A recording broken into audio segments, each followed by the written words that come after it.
fight.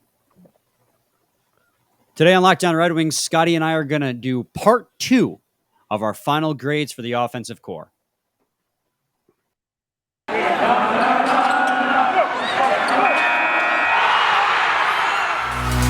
You're Locked On Red Wings, your daily podcast on the Detroit Red Wings. Part of the Locked On Podcast Network, your team every day.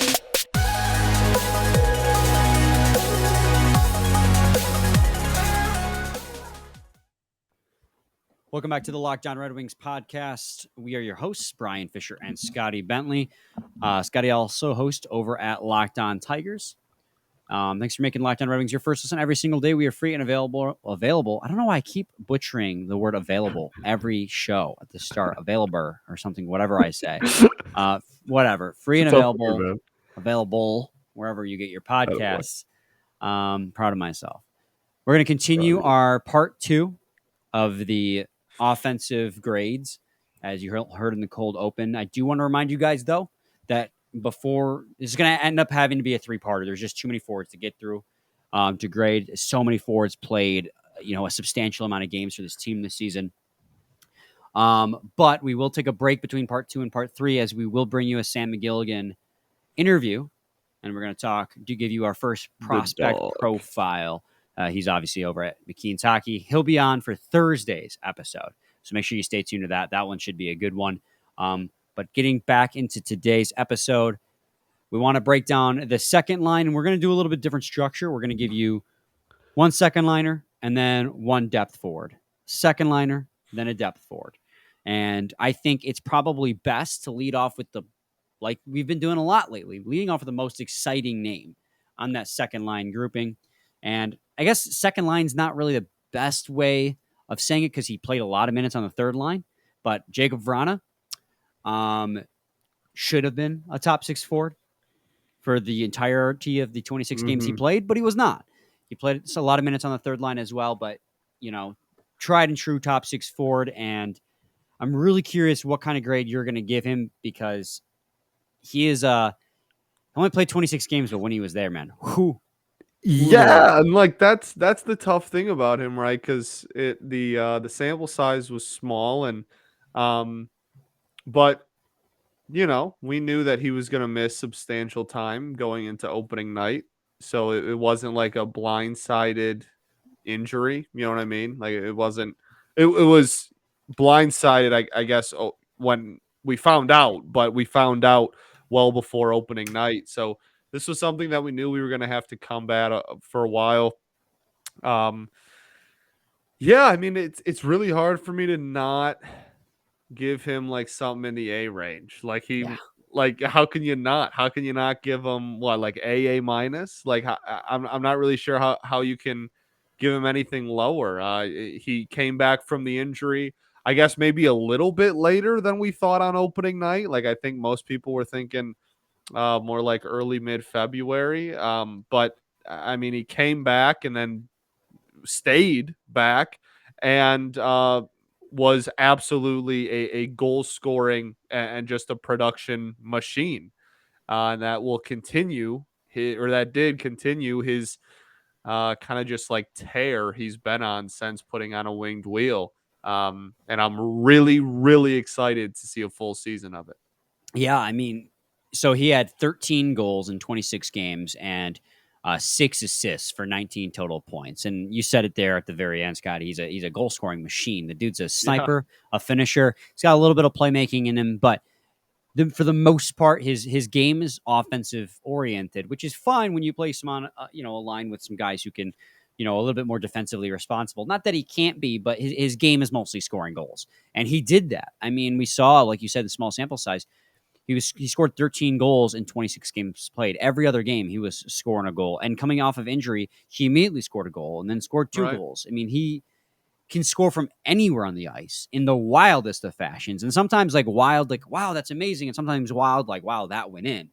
But he's just an incredibly talented forward. And every time he steps on the ice, like he further proves that the Red Wings won that trade. Expectations for him coming in, as we continue to use that as our basis for what we grade these players. I mean, expectation coming in was him to be a top 6 forward who scored a lot of goals. And I mean, in 26 games played, like I said, 13 goals. That's really damn good. His shooting percentage was an even 20%, which is absolutely unsustainable. Like, let's be honest. There's no way Jakub Vrana carries a 20% shooting I percentage believe. across. But I mean, he easily is going to eclipse 30 goals in a full season in a Red Wings uniform. The question is whether or not he hits 40. So, I mean, I think that he definitely deserves an A minus. I'll give him A Yeah, minus is probably. that's where I was leaning too. Like it's hard for me to give like a solid A in only 26 games, but it's hard to do better than what he did in those 26 games. So I think A minus is totally fair. Yeah, and it's hard too because like if you look at like relative to his teammates, he was down there. You know, relative to his teammates, he had a negative 0.21 expected goals for percentage. So when he was on the ice, and a lot of that has to do with he came back when the team's wheels had fallen off defensively. Yeah, So the team's getting heavily outchanced and big outshot, time. regardless of who's on the ice. And he was out there, unfortunately, out there on the ice when there was a lot of it. And that's why it's relative to the teammates because it shows that his defensive liabilities were unfortunately having an effect on the team's chances. So he's a scoring threat. Like he's incredible at putting the puck in the back of the net, but his defensive game is something that's definitely going to have to shore up. But like despite that, knowing who he is and what the expectations were, I'm still comfortable, giving him an A minus because then you look at the other thing, his expected goals above replacement in those 26 games was fourth best on the team. He was only behind Larkin, Bertuzzi, and Raymond. Honestly, obviously a smaller sample size as those guys played 70 plus games. But I mean, that's right up there with the dogs. I mean, he's scoring 6 more goals than a replacement level player expected. I mean, he was really damn good offensively. So I think an A minus is pretty solid for him. Completely agree. Totally agree. And so we got that on agreement. We want to move now to, as we try to just push through these guys, Sam Gagne is the next guy we're going to talk about, right? That's who we had agreed upon as the counterpart. And in 81 games played, he played every game except for one this season. He had 13 goals and 17 assists for 30 points. He was a center or winger, wherever they needed him, but he's a true blood center and at his core. They moved him up and down the lineup. He took on a bunch of different roles. Honestly, Scotty, I was pretty impressed with Sam Gagne this season. He fulfilled that depth role really well wherever they put him. I felt like he was off my gut. I felt like he was very defensively responsible on top of things as I'm trying to find, where he ranks amongst the team. Yeah, I mean, relative to his teammates, again, he is a 0.11. So relative to his teammates, when he was on the ice, the team produced 0.1 more chances than the other team. So per 60 minutes, which, I mean, it just further proves that he's defensively responsible, but also can provide offensively as well. And the final point, though, is that his expected goals above replacement, though, unfortunately was a -1. So you get a little bit of conflicting statistics there like you did with Jakub Vrana, but this one was on the other side. Really what it shows is that when it comes to relative to his teammates, he produced on the ice, but considering what the Red Wings had and what considers a replacement level player, he probably wouldn't have been. I really struggle to say with Sam Gagne because I have a soft spot in my heart.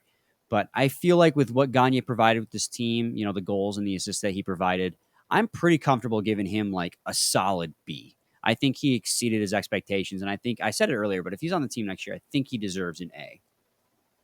Yeah, I was gonna say like I was going back and forth between like a B plus A minus, I think. Like he was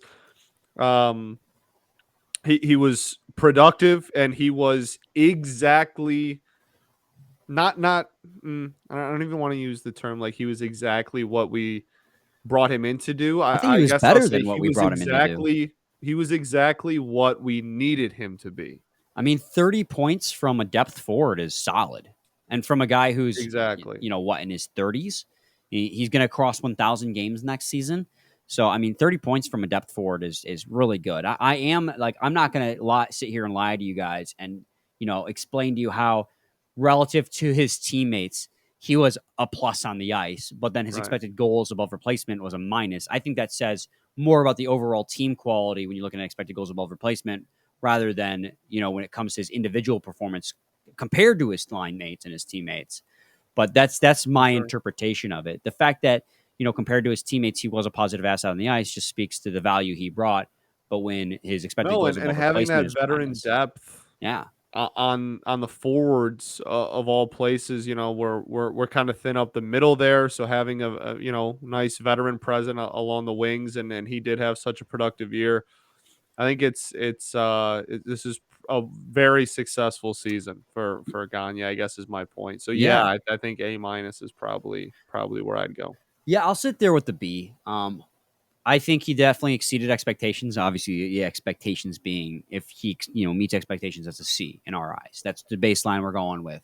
He exceeded the expectations, and that's why he's earning a B. But he didn't wow me so much that he would deserve an A. But that's just we're splitting hairs at that point. This episode is brought to you by Rock Auto. Let's see, do I have a banner? Do I have a fail? With the ever-increasing numbers of makes and models, it's now impossible for your local chain auto parts store to stock all the parts you need. Why endure often pointless or seemingly intimidating questioning and wait while the person behind the counter orders the parts on their computer, choosing the only brand their warehouse happens to carry? You have computers with access to rockauto.com at home and in your pocket. Save time and money when using Rock Auto. Why choose to spend 30, 50, even 100% more for the same parts from the chain auto part car or dealership? Rock Auto is a family business serving do-it-yourselfers for over 20 years. Rock Auto prices are reliably low for every customer. Go explore their easy-to-use website today to find the easiest solution to your auto part needs. Go to rockauto.com right now and see all the parts available for your car or truck. Right, locked on in their How Did You Hear About Us box so they know we sent you. Amazing selection, reliably low prices, all the parts you will ever need. rockauto.com. I feel like there's a different cadence to that read. I thought it was great, man. Thanks, buddy. 72 Locked On Red Wings podcast. We're breaking down more forward grades. We gave Jakub Vrana an A. I gave Jakub Vrana an A minus, and I gave Sam Gagne a B. And we're gonna move on now. I gave back-to-back A minuses, but I guess my grades don't matter. So. They don't. We all know that I'm the one who really matters on this podcast. So clearly. Anyways, Robbie Fabry. He played 56 games before, unfortunately, tearing his ACL and his other knee, the third torn ACL he has had in his career. Very unfortunate. But up until that point, he had 17 goals and 13 assists, matched Sam Gagne's 30 points. Robbie Fabry, man. Well, how'd you feel about his season? I mean, it was solid until, the injury. Like it's really hard to grade somebody like that because I'm not going to pin him having a serious injury like against him like it's his fault or something. But his production was really good at the beginning of the year and then took an even bigger step forward when Guelph was formed. And then it was a really, really solid year and solid enough even to the point where, Steve threw him an extension. So yeah, he deserved it. I think this is about, up until the injury, it was about as successful of a season as you could have for Robbie Fabry. Like I'm talking like leading up to that, it was probably a borderline A season. I mean, it's everything you could have possibly wanted in a Robbie Fabry season. But it's hard with the injury to grade. That's all. Like it's really just hard to pinpoint, the weight with everything but before that night, it was about as good of a year as you could get out of him. Yeah, so I mean, if you prorate his goals, he had 17 goals in 56 games played. You prorate that to an 82-game season, he's got 25 goals on the season, which is pretty damn impressive for a second line forward. Beauty. Well, especially if Guelph stays together, your second line has a 30 and a 25 goal scorer on it. Mm-hmm. Sign me the heck up. Yeah. No, and I think he's a great second line forward. I mean, he provided a positive expected goals above replacement. Like he was creating opportunities for not just himself, but his line mates whenever he stepped on the ice. So I think that I I would give him a B plus because I'm going to not, I got to take, when it comes to these injuries, man, we talked about it It's yesterday a little bit hard. with Carter Rowney. We got to kind of take it out because, like, we can't take away from their grade because they were hurt, because that's not something they can control. So when you look at Robbie Fabry in the 56 games he played, he was a second liner the entire time and he brought decent production. And I'm comfortable giving a B plus because when it comes to expectations, I didn't expect him to be as good as he was this year. And he was good enough to earn that contract extension, like you just said. But he didn't, again, he wasn't so amazing that he would earn an A. Like, he wasn't on pace for like 30 goals. Not that that's the bar for a forward to have to earn an A. But No, for given what sure. I was expecting of him, I was expecting him to hold down the fort on the second line and maybe get replaced in the offseason. But he earned his spot on this team. He's earned his spot as a core piece of this team, at least prior to the ACL injury. Who knows what the future holds for him now? But when he got that contract extension, I was comfortable saying Robbie Fabry was a forward on this team for when it's ready to compete. And, the injury again may change that, but at that moment, that's how I felt, which is why I'm comfortable giving him a B plus because he exceeded my expectations for him. I mean, the fact that over a course of an 82 game series, he was on pace for 25 goals is really damn good for a second line forward. Absolutely. Yeah. And like I said, I mean, heading like once Guelph was formed, like that, it was crazy. They went on a heater. Like Yes. that The line went chemistry was boom. that line went crazy, crazy. Um, so yeah, I mean, I guess it's really hard juggling all that. I guess, yeah, like that B plus A minus range again, like for the third play in a row for me, is right about there. Yeah, I guess a B plus is probably fair. It's just it's very difficult because like you have to take into consideration that they only played X amount of games, but at the same time, you don't want to pin an injury against someone either. Yeah. Um, It's not his fault that, right, that exactly. happened. So yeah, I think a nice B plus is probably good. Yeah. Um, Adam Ernie is the next guy that we're going to talk about. And he's an interesting one because I feel like what we saw out of Adam Ernie this year was closer to reality. He had 19 points in 79 games played, 6 goals, 13 assists. Last year, he tied his career high in about half as many games. So he had 45 games played last season. He had 11 goals, 9 assists. He went on a tear there for a while. I think he had like 8 goals in 8 games, something insane Yeah, he like did that. go on a little bit of a heater. 20 points in just 45 games. This year, he only had 19 points in 79 games. So while I think that the Adam Ernie we saw this year is probably closer to what is really what he is, I think last year kind of raised the bar for what we expected of him. I think, honestly, I expected closer to Sam Gagne season out of Adam Ernie, and he just really felt invisible to me. He's another depth forward, but I feel like there were stretches, Scotty, and I mean this in all honesty. There were stretches where I forgot he was on the Detroit Red Wings.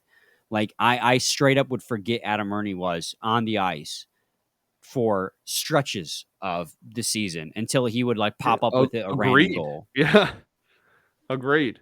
So I don't even know where to begin with him. So if like expectations are a C, then he definitely fell beneath that. But I wouldn't give him a failing grade either. I don't think he was so disadvantageous for the Red Wings that he would get like an F. But like a D plus, maybe a D. I can't in good faith give him like a great grade. Not that, my grades mean anything, but that's just where I'm feeling right now. No, for sure. It was definitely a letdown from last season, and on a team that needed the scoring depth so badly, right? Like at the beginning of the year, we kind of just had like the top line really, and then like Guelph was formed, and we had 2 kind of productive lines and then 2 lines that were just like, don't get rocked while you're out there. You know what I mean? Yeah. And like we really, really needed um some production and some scoring depth from the guys down there. And I mean, at full health, which was not really a thing that lasted very long at all, but at full health, I mean, there were times when I remember people talking about like, oh, like who's the odd man out tonight? And everybody's like, can we just like healthy Adam Ernie tonight? Like it's one game, it's not like a permanent thing, but like we have everybody healthy, like that. And again, the everybody healthy thing lasted like 4 games. So like Yeah. like it ended up not being a consistent conversation. He ended up needing to play every night and did that. And like you said, he wasn't a train wreck out there, but I mean there were a couple of times when everybody was healthy and everybody was back and we had some, some of the kids up and some of the guys from the Griffins up, and we were like, can we just like we should probably just healthy Ernie tonight, just like see what happens. And so with that, I think a D plus is like the grade. I think that it's not failing. He wasn't disastrous. It wasn't a liability out there. But all of that being said, he definitely did not meet expectations. Yeah. I mean, I think the most telling thing about Adam Ernie this season is that he is the worst player amongst all Red Wings forwards at expected goals above replacement. He coming in at just a straight up -5. I mean, That's a lot. it was expected to provide 5 less goals than a replacement level player.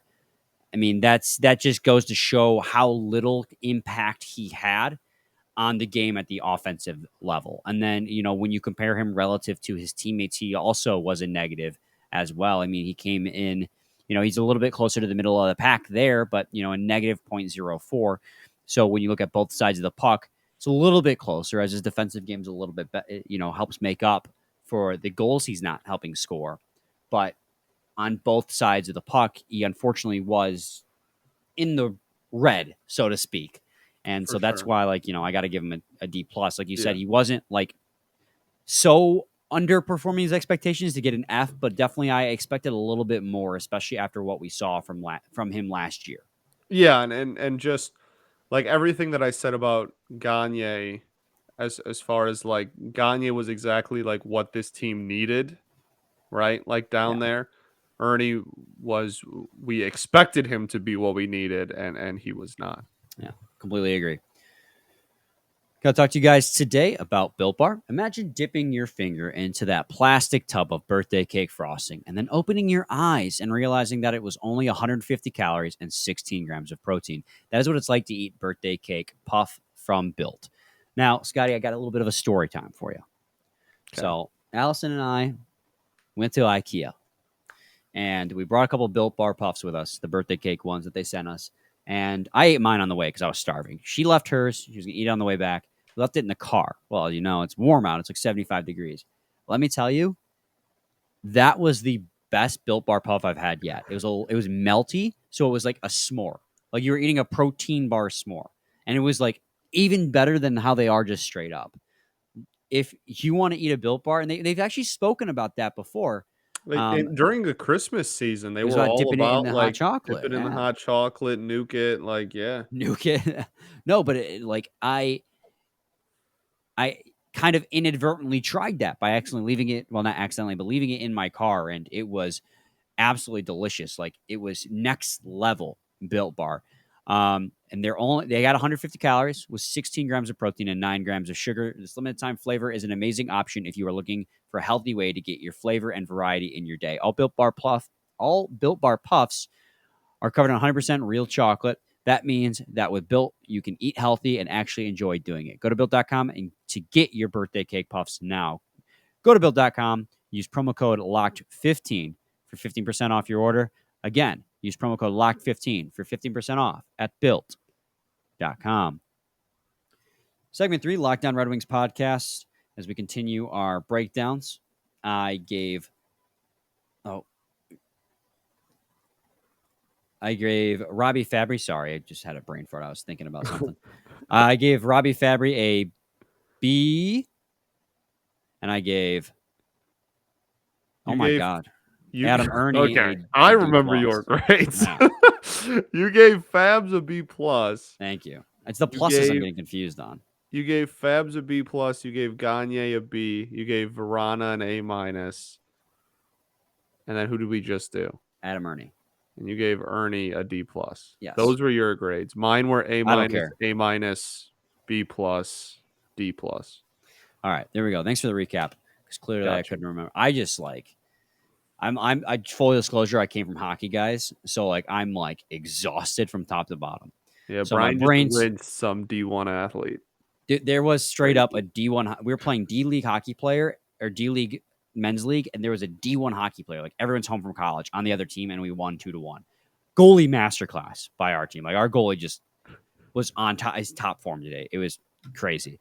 So yeah, that's why I'm actually talking slower today, guys, is because I'm tired. I'm tired. But we're still putting on a good show for you, and we have two more players we want to get to in today's episode as we continue to grade these forwards. The fifth forward, got to count.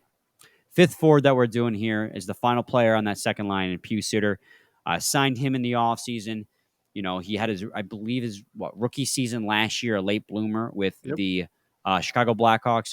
Was pretty good in a role that he was probably not, you know, a little bit above his expectations. As you know, Jonathan Toews was out almost the entirety of last season. It was the entirety of last season.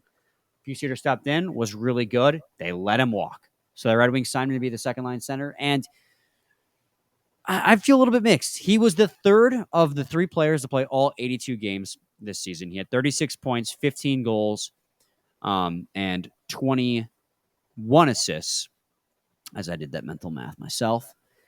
I'm not really sure the grade to give him. I think he was about at the expectation, to be honest. I know what I want to give him. Just go ahead and you tell me. I think this is the poster child of a C plus.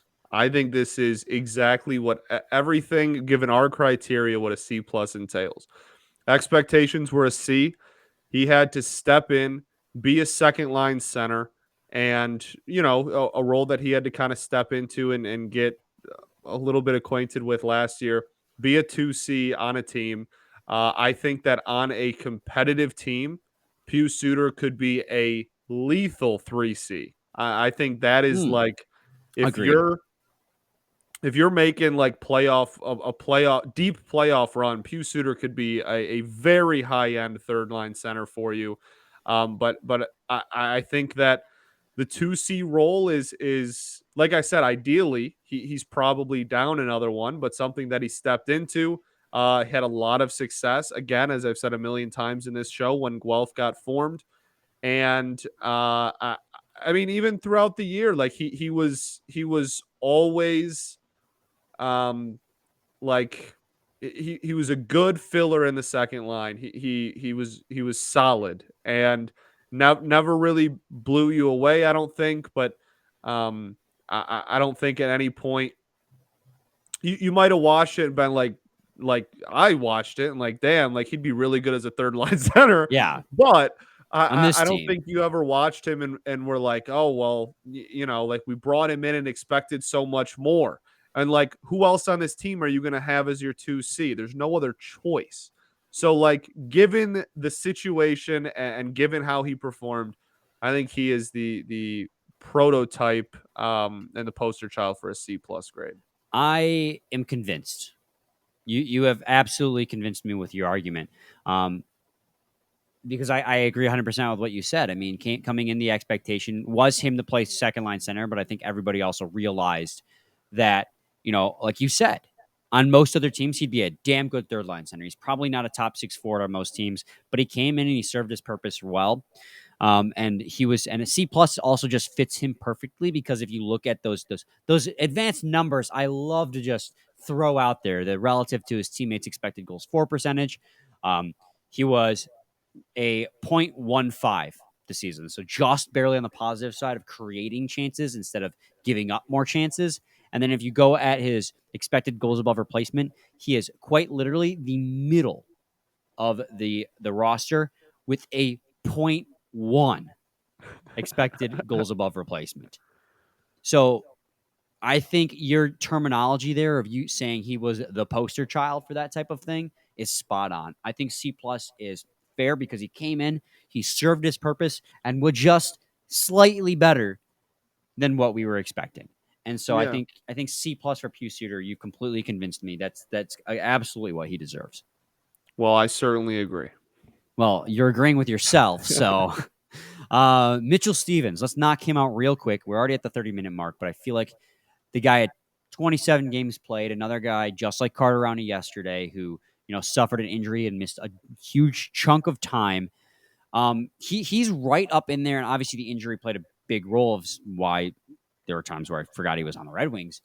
But he was another guy where he just kind of feels mentally interchangeable with guys like Carter Rowney and Adam Erne. Like literally a depth forward who can slide up and down the third and fourth line.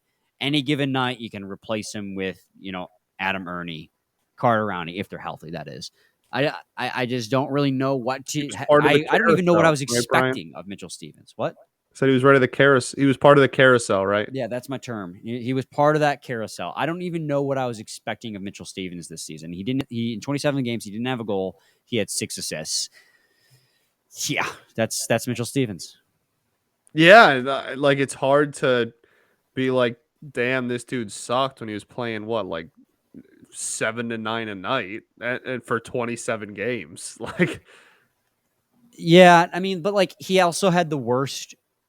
Oh, I'm not expected goals for. Yeah, I'm not saying I'm about to give him a good grade. I'm just saying, like, I don't know if that's really like a failing. No, like I'll give him a D+ just because, like, yeah, I was gonna give him a D, like maybe somewhere in that D range, just because. So we saw him for 27 games, just about a third of the season, and in that third of a season, he's failed to score a goal.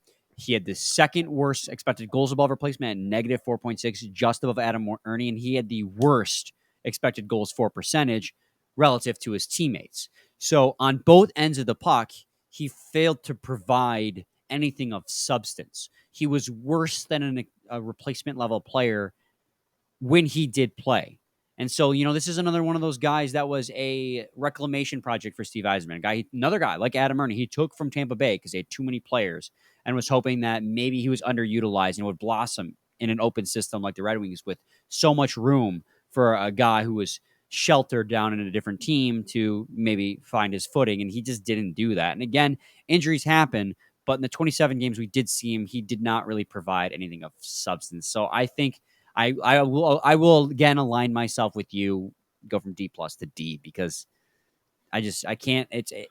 It's close to a failing grade on Mitchell Stevens, but dude didn't score a goal. Like, what are we score talking a goal? But I also just don't. I don't know. We didn't see him enough for me to be like, yeah, that's an F. Like we saw Danny DeKaiser for like 60 plus. Right, games. I agree with that too. It's